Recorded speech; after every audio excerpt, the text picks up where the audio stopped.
উনি দেখতে যেমন সুন্দরী ছিলেন তেমনি মাথায় ছিল এক রাশ চুল।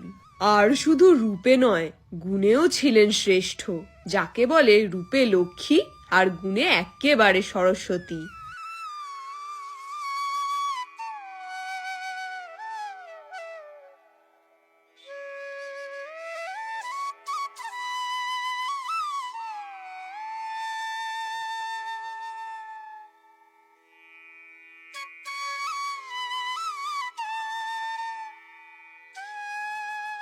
কনকলতা, যাই।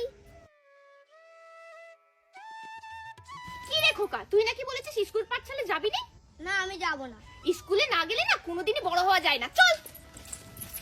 গ্রামের মেয়ে হলে কি হবে, পড়াশোনার খুব শখ ছিল আমার ঠাকুমার। অল্প বয়সে বিয়ে হয়ে গেছিল বলে পড়াশোনা তেমন করতে পারেননি।